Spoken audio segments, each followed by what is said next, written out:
우리 요한복음 강의 계속합니다. 이제 요한복음도 다음 주면 끝납니다. 21장이 마지막 장인데 더욱더 다음 주에도 우리 21장 한두 번 더 읽어보시고, 그리고 창세기 1장서부터 5장까지 좀 읽어보셔요. 다시 창세기로 한번 돌아가서.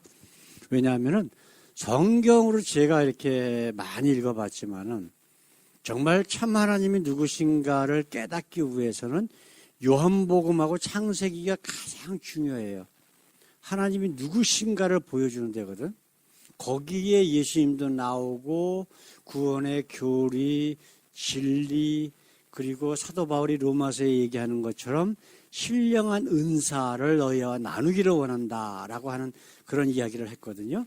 그것처럼 정말 그 하나님의 놀라운 신령한 은사들이 다 들어가 있는 것이 바로 창세기하고 요한복음이에요. 그래서 신약에는 요한복음, 구약에는 창세기. 그렇게 한번 창세기 1장서부터 5장까지 한번 읽어보시고, 우리가 이제 그 말씀을 우리가 창세기로 다시 돌아가서 또 계속해서 자세하게 나누겠습니다. 오늘 말씀 요한복음 20장 19절에서 21절까지 우리 같이 읽습니다. 20장 19절에서 21절. 이날 곧 안식 후 첫날 저녁 때에 제자들이 유대인들을 두려워하여 모인 곳에 문들을 닫았더니 예수께서 오사 가운데 서서 가라사대 너희에게 평강이 있을지어다. 이 말씀을 하시고 손과 옆구리를 보이시니 제자들이 주를 보고 기뻐하더라. 예수께서 또 가라사대 너희에게 평강이 있을지어다. 예수 아버지께서 나를 보내신 것 같이 나도 너희를 보내노라. 이 말씀을 하시고 저희를 향하사 숨을 내쉬며 가라사대 성령을 받으라. 예수께서 죽으시고 아리마대 요셉이라고 하는 공회원이고 유대 사회에서 인정받는 사람, 그 사람이 이제 예수님의 제자가 됐어요. 물론 사도는 아니지만은. 그래서 그 사람이 자기 가족을 위해서 새로 판 무덤이 있거든요. 그래서 거기가 그 예수님 돌아가셨던 그 동산에서 가깝고 해서 아리마다 요셉이 이제 빌라도에게 가서 예수님 시신을 달라 해가지고 그 가까운 자기 무덤에 예수님을 장사를 했어요. 그리고 그런데 이제 3일째 새벽에, 왜냐하면은 유대인들은 안식일 날 돌아다니질 않아요. 그게 법이에요. 그들의 율법. 그래서 이제 안식 후 다음 날, 안식일 다음 날, 그러니까 우리가 지금으로 따지면 주일날이 되겠죠. 주일날 새벽에 이제 무덤회를 가니까 예수님의 시신이 없는 거예요. 분명히 예수님의 시신을 세마포나 수건으로 다 싸서 그 무덤에 이렇게 안치를 했는데, 그 무거운 한 1톤이 넘는 그 무덤을 막아놓았던 큰 바위가 옆으로 굴려져 있고 무덤이 열려져 있는데 예수님의 시신은 없는 거예요, 거기. 그리고 지금 우리가 읽지 않은 얘기들 보면은 잘 개켜져서 옆에 있었대요. 그냥 이렇게 옆에다 그냥 치우는 게 아니라.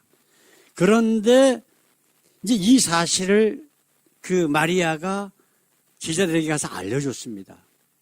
그러니까 베드로하고 어떤 제자가 막 뛰어가지고 이상하다 생각하고서 갔더니 정말 마리아가 했던 이야기했던 그대로 돼 있거든요. 그런데 또 마리아가 이제 쫓아서 그 사람들 쫓아서 같이 갔는데, 그때 이제 제자들은 가고 나서 마리아가 예수님을 만나는 거예요. 근데 그런 내용들이 좀 있고요. 그리고 이날 저녁에, 그러니까 예수님의 시신이 없어진 바로 그날, 그러니까 주일날이죠.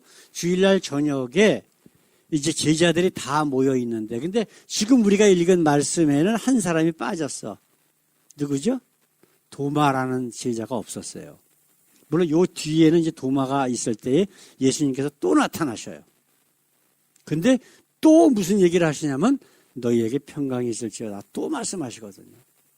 자, 그렇다면 오늘 말씀의 제목 우리 같이 한번 읽어봅시다. 오늘 말씀 믿음, 성령, 구원, 그리고 평안. 예수님께서 지금 하신 말씀 너희에게 평강이 있을지어다. 그리고 맨 마지막에는 뭐라고 말씀하셨죠? 성령을 받으라. 이것이 우리 구원의 가장 중요한 원리예요. 그래서 우리가 오늘 말씀의 제목들처럼 말씀의 제목 믿음, 성령, 구원, 그리고 평안 이 말씀이 어떠한 관계를 가지고 있는지 우리가 한번 이제 말씀을 통해서 살펴보기를 원합니다. 예수님께서 너희에게 평강이 있을지어다 그렇게 얘기하셨죠.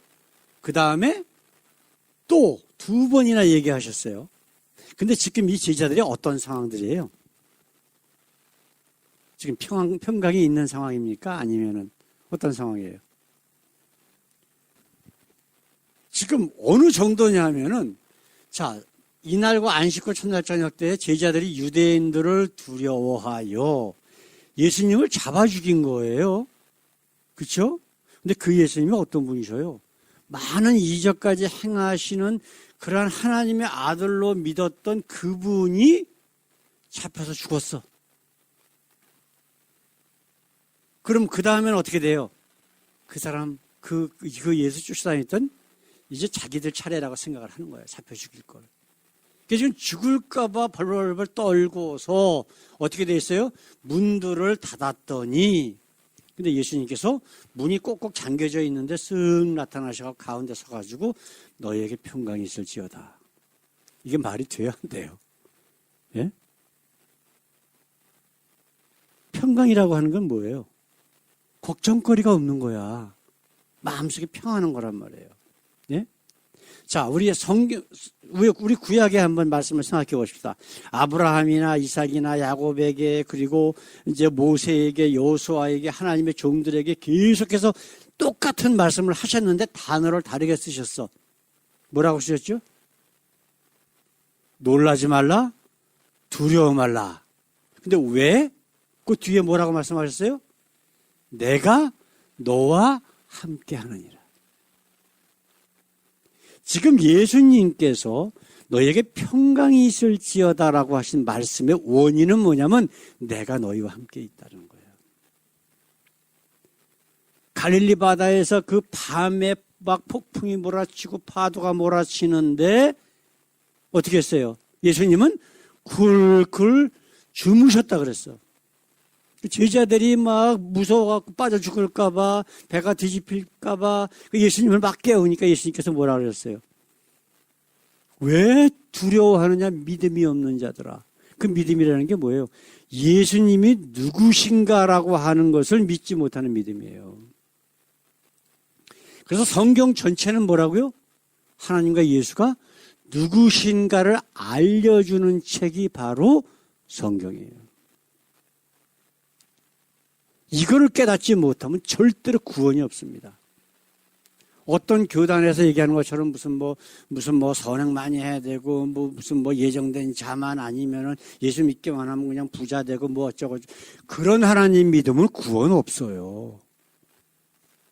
왜 그런지 아세요? 그건 다른 하나님이기 때문에 성경은 분명히 얘기를 하고 있단 말이에요. 유일하신 참 하나님과 그가 보내신 아들 예수 그리스도를 아는 것이 영생이라고 그랬어요.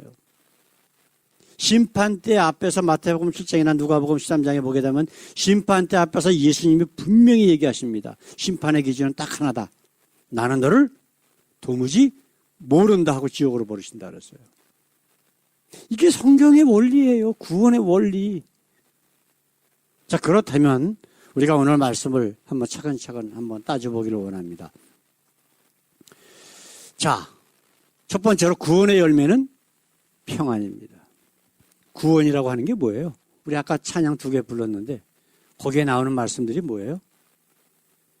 주와 함께 있으면 어디나 하늘나라. 예수를 믿으니 그 안에 있으니 내 죄 사함 받고 평안이 우리에게 있다 그랬어요. 그렇죠? 이 말씀들이 성경에 있는 말씀들이란 말이에요. 성경의 구원의 원리에 대해서 말씀하고 있다고. 세상적인 평안은 어때요?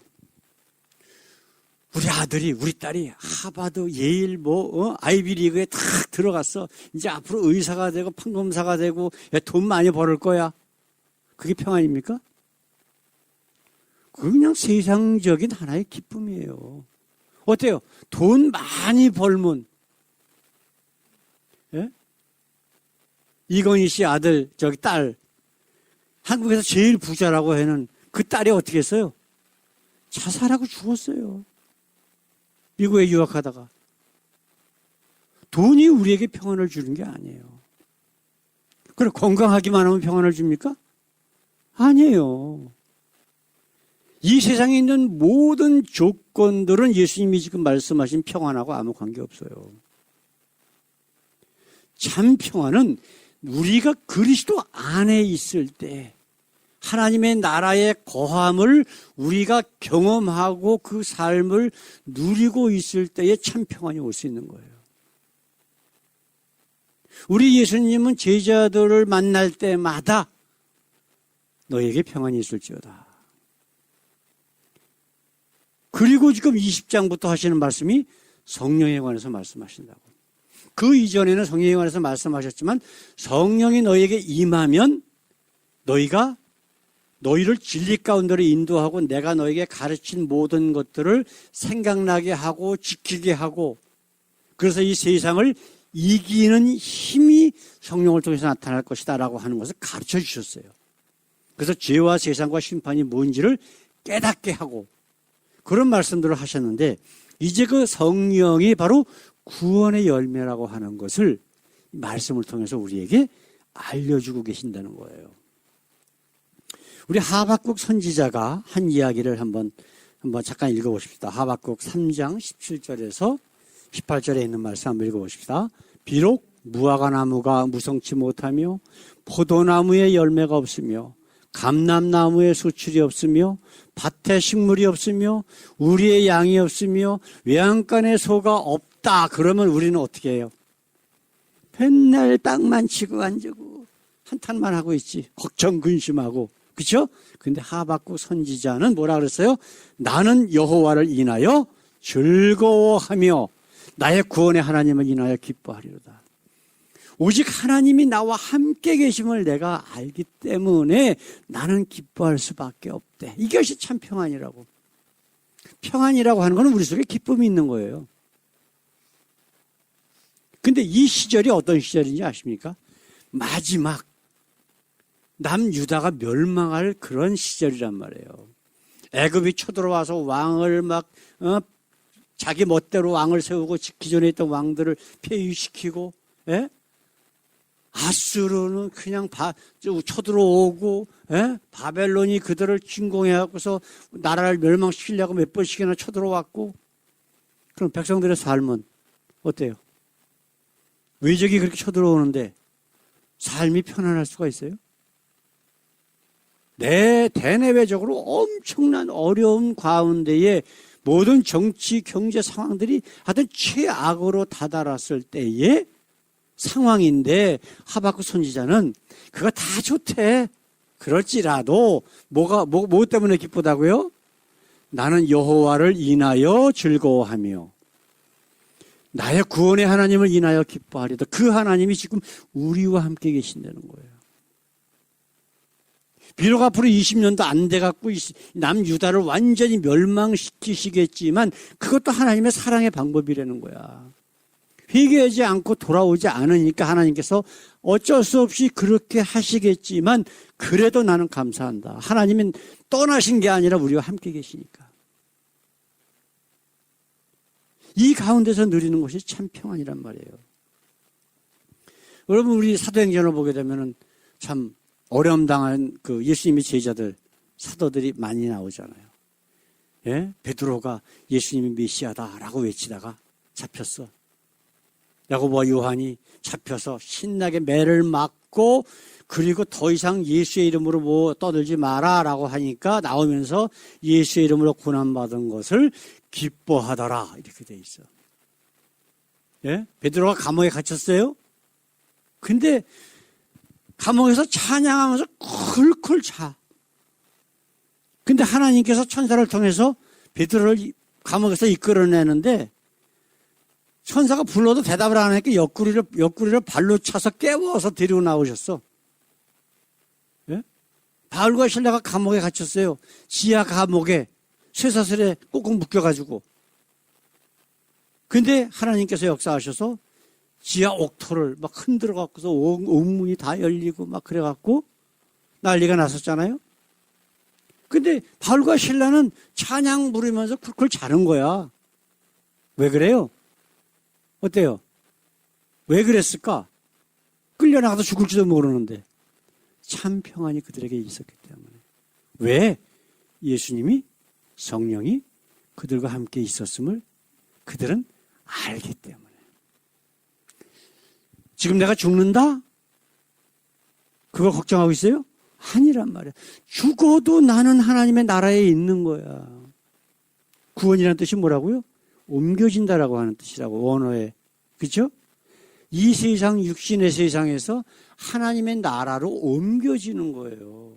이미 이 땅에서 하나님의 나라에 사는 사람들은 죽든지 살든지 상관이 있다 없다? 없는 거라고 분명히 예수님은 말씀하셨다고. 아무리 환경이 힘들고 어려울지라도 지금 내가 우리 주님과 함께 있으면 지금 우리가 하늘나라에 살고 있는 거예요. 하나님의 나라에. 천국 하늘나라 그게 원래는 없었어요. 그 단어가. 원래는 하나님의 나라야. 근데 유대인들은 하나님이라고 하는 이름을 안 불렀단 말이에요.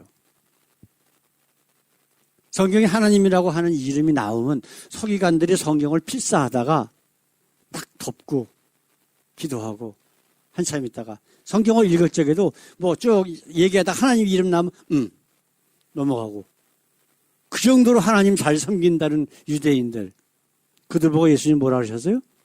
이 마귀 자식들아 그랬어요. 그들 가운데에 정말 하나님이 영이 없었기 때문에, 하나님의 마음이 없었기 때문에 그들은 거짓 하나님을 섬기고 있는 거예요. 평안은 오직 뭐라고요?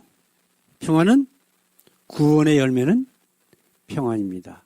구원받은 사람은 이미 하나님의 나라에 살고 있기 때문에. 자, 두 번째로 생각해야 될 것은 평안은 오직 성령으로부터 옵니다. 왜 그럴까요? 왜 그럴까요? 자, 보십시다. 지금 그 말씀은 좀 나중에 좀 하십시다. 자, 예수님께서 성령을 받으라 몇 번씩 얘기하시고 너에게 평안이 있을지어다. 이게 따로 틀린 내용이 아니라 같은 내용이거든요. 성령이 너희에게 임하였을 때에 너희가 구원의 확신을 갖고 마음속에 하나님이 주시는 진정한 평안이 있다는 거예요. 예수님께서 제자들에게 내가 너희에게 평안을 주노니 내가 주는 평안은 세상이 주는 평안과 같지 않대요. 완전히 다르대. 근데 세상이 주는 평안이라고 하는 것은 뭐예요? 좀 아까 말씀드린 것처럼 순간적인 어떤 자기의 만족감을 누리는 것뿐이지 그것이 평안이 될 수는 없는 거예요.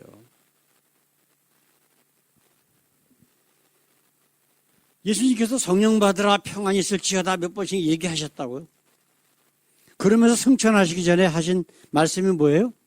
오직 사도행전 1장 8절에 있는 말씀, 오직 성령이 너희에게 임하면 너희가 권능을 받고 예루살렘과 온 유대와 사마리아와 땅끝까지 이르러 내 증인이 되리라 하시니라.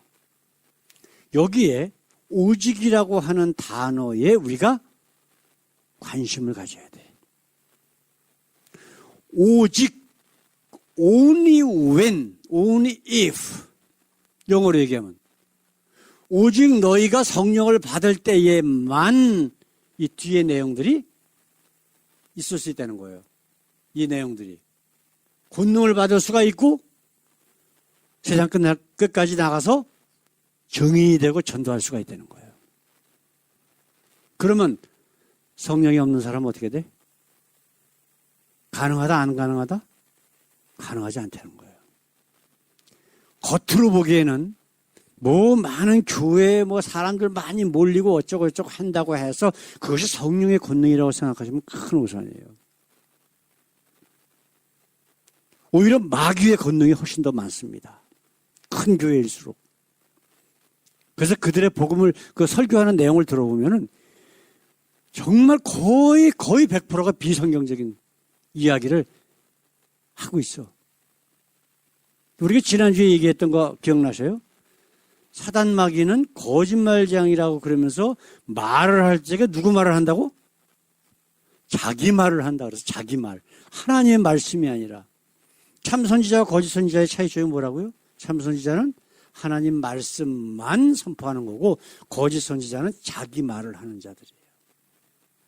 근데 세상 사람들이 참 하나님의 말씀만 선포하는 것을 좋아할까? 아니면은 자기 말을 하는 그러한 교회가 더 좋을까요?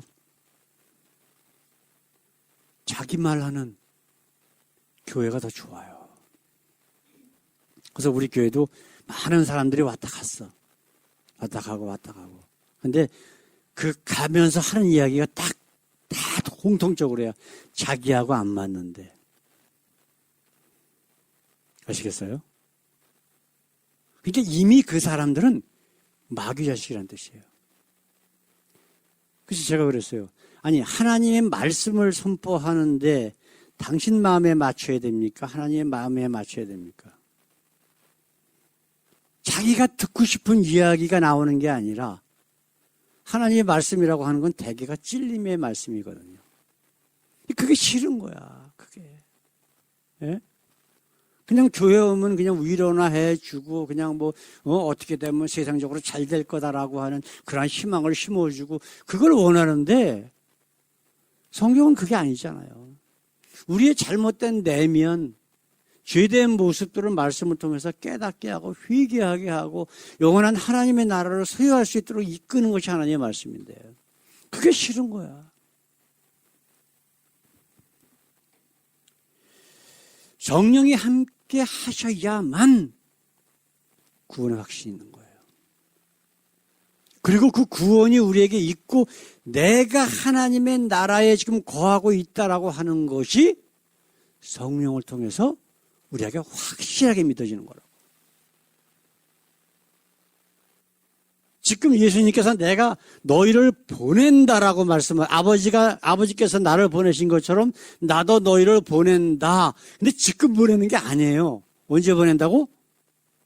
이 말씀처럼 성령이 너희에게 임하면 그래서 예루살렘을 떠나지 말고 성령이 올 때까지 기다려 기도하라 그러셨어요. 그 조금 아까 말씀 것처럼 문을 꽂고 걸어 잠그고 벌벌 떨고 있던 자들이 기도 가운데에 성령을 받으니까 문 모든 거 걸어 잠갔던 거 다 풀어 채우고 길거리로 나가잖아요. 예루살렘 곳곳마다 돌아다니는 거예요. 예수 살아나셨다. 그분이 메시아다. 그분을 통해야만 영원한 구원이 있다. 그럼 그들에게 기다리는 건 뭐예요? 이제는 박해가 시작되는 거야. 죽음이 시작되는 거야. 근데 개의치 않아. 죽이려면 죽여라. 왜? 영원한 하나님의 나라가 있음을 예수님을 통해서 이미 눈으로 보고 만져보고 그분이 하나님의 나라로 올라가시는 것을 보았단 말이에요. 그리고 성령이 그들에게 임해가지고 그것이 사실인 것을 확실하게 깨닫게 해줬다고. 그러니 겁나는 게 없는 거예요. 이제 죽이려면 죽여라. 사랑하는 성도 여러분, 그러면 평안을 이렇게 우리에게 구원의 확신을 통해서 주시는 성령을 어떻게 받을까요? 대부분의 교회에서 얘기하는 것처럼 산에 가서 밤에 금식하면서 나무 뿌리 붙잡고 막 늘 기도해갖고 나무 뿌리 몇 개씩 빼고 그래야 되는 겁니까? 그게 성경에 어디 있어요? 죄송하지만 한 군데도 안 나와. 하나님이 우리에게 성령을 주시는 방법은 딱 하나예요. 우리 사도행전에 나오는 말씀 한번 읽어봅시다. 베드로가 한 얘기가 있는데 사도행전 2장 38절 같이 읽습니다. 베드로가 이르되 너희가 회개하여 각각 예수 그리스도 이름으로 침례를 받고 죄 사함을 받으라. 그리하면 성령의 선물을 받으리니. 이거 하나밖에 없어요. 우리가 회개하고 그냥 회개가 아니에요. 이거 후회가 아니에요. 후회가 아니라고. 회개라고 하는 건 뭐예요? 돌아서는 거예요. 돌아서는 것. 내가 자주 하는 예를 다시 한번 말씀드릴게요. 내가 지금 저 북쪽에 가야 돼. 예? 뭐 쉽게 얘기하면 저 맥키니에 있는 소셜 시큐리티 오피스 간다고 보십시다. 근데 여기서 나가가지고 75번을 타고 북쪽으로 가야 되는데 남쪽으로 가고 있어 지금. 그럼 어떻게 돼야 돼요? 후회는 뭐냐면 일로 가면 안 되는데 하면서 계속 가는 거야. 근데 회개는 얼른 빠져나와서 유턴해서 북쪽으로 가는 게 그게 회개란 말이에요. 가룟 유다 보세요. 내가 예수를 아무 죄 없는 예수를 팔았는데 그러면 어떻게 됐어야 돼? 예? 베드로처럼 3번씩이나 예수를 부인했어도 회개하고 예수를 만나고 그리고 다시 힘을 얻고 그리고 하나님이 주신 귀한 사역들을 감당하다가 순교를 됐어야지.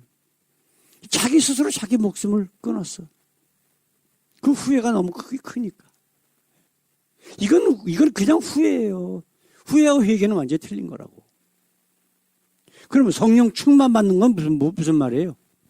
성령 충만 받았다는 거는. 예? 아까 얘기한 것처럼 또 금식하면서 또 소리 꽥꽥 질러가면서 특히 밤에 산에 가서 기도해야 되고 뭐 그렇게 해야 돼요?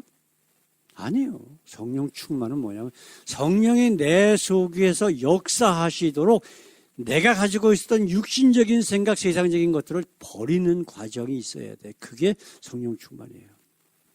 그러면 온전히 내 생각과 내 육신의 욕심이 아니라 성령이 원하시는 일들을 나를 통해서 역사하신다고. 그게 성령 충만이에요. 기존 교회라고 하는 데서 하는 모든 일들이 얼마나 잘못됐다라고 하는 것을 이거 하나만 가져도 알 수 있잖아요. 어느 정도냐면요. 세례라고 하는 거는 교황이 만들어낸 거예요. 아시겠어요? 원래 성경은 전부 다 침례예요. 예수님도 물속에 들어갔다 나오셨고. 네? 세례라고 하는 방식 자체가 없어. 그 예를 들어서 어떤 산악지역이고 뭐고 물이 없는데 그럼 어떻게 할 거냐? 그냥 물 한 양재기 떠갖고 머리에다 부는 거야. 예? 침수래 이걸. 머리 이렇게 해갖고서 뭐 뿌리고 그러는 거 그거는 침례가 아니에요. 방식 자체도. 왜냐하면 침례라고 하는 것은 내가 물에 빠져 죽었다라고 하는 의미가 들어가야 돼. 그 죽는 것이 회개라고 말씀드렸잖아요. 죽는 게. 완전히 길을 돌아서는 거예요. 그 침례는 뭐냐면 내가 세상과 죄와 육신과 이 모든 것에서부터 이제는 죽고 주님 안에서만 살겠습니다. 라고 고백하는 것이 침례란 말이에요. 물속에 들어가면 다 죽잖아. 예? 노아의 홍수 시절에 성경에는 뭐라고 기록되어 있냐면 기식 있는 모든 생물이 다 죽었더라 이렇게 되어 있어요. 그러나 하나님의 은혜로 노아의 8 식구만 살았더라 이렇게 되어 있어요. 기식이 뭐예요? 호흡이 있는. 얼마나 오래 물속에 얼마나 오래 있어요. 물속에 빠져서 죽은 게 바로 침례예요. 근데 그게 그 8세기 초에 교황청에서 그걸 만들어냈거든. 그 전까지는 천주교도 침례를 줬어요. 그게 성경적이니까. 근데 교황이 자기가 죄를 사하는 권세가 있다. 그러니까 침례하고는 아무 상관없는 거야. 침례는 뭐예요? 나의 신앙 고백이잖아. 신앙 고백이 내가 세상으로 죽겠습니다 할 적에 하나님께서 그의 모든 죄, 육신적으로 지금까지 살아왔던 모든 내가 이미 죽었으니까 내 죄를 용서하시는 거예요. 그래서 성령을 주므로 그에게 새로운 삶을 주신 거라고. 이게 지금 우리가 읽은 말씀인데 교황은 어떻게 됐어요? 내가 하나님 앞에 죄인임을 고백하고 죽겠습니다라고 고백이 아니라 그 죄를 누가 사해줘? 교황이 죄를 사하는 권세가 있다는 거예요. 그래서 침례 예식을 무시해버리고 물 뿌려 교황청에서 안수한 물, 성수만 가지고 물 3방울 찍어서 해야만 그리고 교황과 그리고 교황이 권한을 나눠준 신부만 죄를 사하는 권세가 있는 거예요. 그게 세례식이에요. 아시겠어요? 그러니까 침례하고 세례는 근원부터가 틀린 거예요. 근데 신기하게도 제가 장로교 신학교에서 7년을 신학 공부를 하면서 이제 여러 가지 많은 교리들을 공부를 했는데, 모든 교단의 교리는 세례에 대해서 뭐라고 되어 있냐면 구원받은 자에게 교회에서 베푸는 예식이야. 아시겠어요? 그렇게 가르쳐요. 감리교든 장로교든 이미 구원받은 자야. 근데 그 구원의 그 판단을 누가 하는 거예요? 목사가 하는 거예요. 이게 말이 안 되는 거야. 어떻게 목사가 저 사람이 구원받은지 안 받은지 어떻게 알아? 하나님만 아시는 거예요. 하나님만. 근데 목사가 그걸 알고서 그 사람에게 세례를 베푼다는 거예요. 예? 그러면 누구 권한이야? 그 권한이 하나님의 권한이 아니라 목사의 권한이에요. 그러나 침례는 내가 스스로 하나님 앞에 죄인임을 고백한 사람의 고백이라고. 그 때문에 완전히 의미 자체가 틀린 거예요. 근데 그 침례를 했다라고 하는 거는 어느 신학교든지 어느 교단인지 다 인정을 해. 그런데도 침례를 하면 이단이라고 하는 교단들이 있다니까. 장로교는 침례교가 그래서 이단이래요. 침례하기 때문에 이단이래. 또 한 가지 이단이라고 하는 이유는 사도신경 안 한다고. 사도신경도 사도하고 아무 관계없는 거예요. 17세기에 피레민이라고 하는 신부가 만들어낸 거야. 그 사도하고 무슨 상관이 있어? 그렇잖아요. 그래서 공식적으로 예배 드릴 때 그걸 안 한다고 뿐이지, 그 말씀 한마디 한마디가 뭐 비성경적이다 뭐다 해서 안 하는 게 아니야. 다 성경적인데 성경이 여기 띄우고 여기 띄우고 여기 띄우고 해서 하나의 조문을 만드는 거지. 그렇다고 그거를 왜 우리가 공식적으로 예배 때고 해야 됩니까? 그건 천주교의 전통이지. 유대인들이 가지고 있었던 율법처럼 하나의 전통이지, 그거는 성경적은 아니잖아요. 그러나 주기도문, 우리가 예배 때마다 하는 주기도문은 예수님께서 이렇게 하라라고 분명히 우리에게 명령까지 하셨던 내용이란 말이에요. 자, 오늘 말씀 결론 한번 생각해 보십시다.